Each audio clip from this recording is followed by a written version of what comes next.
Bonjour à toutes et tous, c'est M. Othmane Amar, maître assistant classe B de l'Université Abdelrahman Meera de Bijaya, chargé du cours et d'étudier du module de biostatistique et membre de l'équipe de recherche sur la biochimie des produits de la ruche, laboratoire de biochimie appliquée de la Faculté des sciences de la nature et de la vie. Je suis très heureux de vous faire une présentation du cours de la biostatistique qui s'adresse aux étudiants de troisième année licence biochimie. Durant le premier semestre, les étudiants seront amenés à étudier ce module comme une unité d'enseignement méthodologique, avec 2 crédits et un coefficient de 2. Concernant l'importance de ce cours, la biostatistique s'intéresse à la mise au point et à l'application de méthodes statistiques dans divers domaines liés à la santé, comme la biologie, la santé des populations, la médecine et les autres sciences de la santé. Dans tous ces secteurs, l'analyse de problèmes ou d'enjeux à partir de données numériques est fréquente et nécessite l'application d'un raisonnement statistique rigoureux.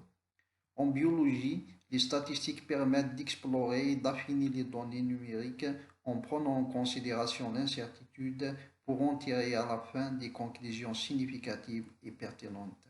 L'intérêt de ce cours est d'expliquer à un public de biologistes à quoi peuvent lui servir les statistiques, en quoi elles sont nécessaires et comment les faire d'une manière convenable. Seuls les cas les plus simples seront traités. Ici, le but est surtout de donner à l'étudiant les notions essentielles pour résoudre lui-même les problèmes les plus faciles et pour savoir quoi chercher dans les cas les plus difficiles.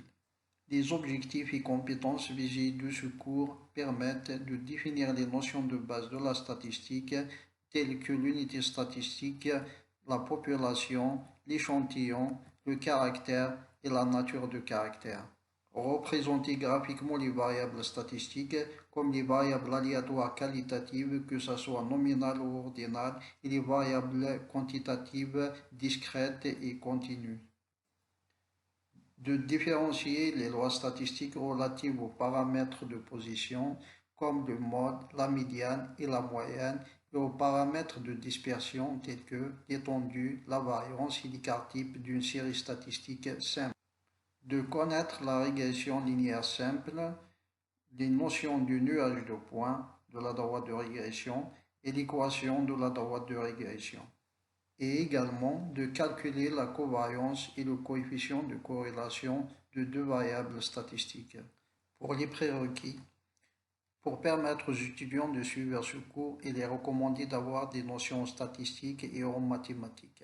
Pour l'évaluation, donc l'évaluation finale se fait à travers la note finale pour l'acquisition des crédits de la matière qui est calculée par cette formule. Donc la note finale égale la note du contrôle multipliée par 2 plus la note de l'examen multipliée par 3, le tout est divisé par 5. La note de contrôle repose sur l'appréciation de l'étudiant dans sa préparation et sa participation aux séances d'apprentissage. Vous trouvez le cours de biostatistique L3 biochimie sur la plateforme e-learning de l'Université de Bijaya. Je vous laisse mes contacts en bas dans la description. Dans la prochaine vidéo, nous aborderons les 2 chapitres qui composent ce cours, à savoir la statistique univariée et la statistique bivariée. En attendant, portez-vous bien et à très bientôt. Au revoir.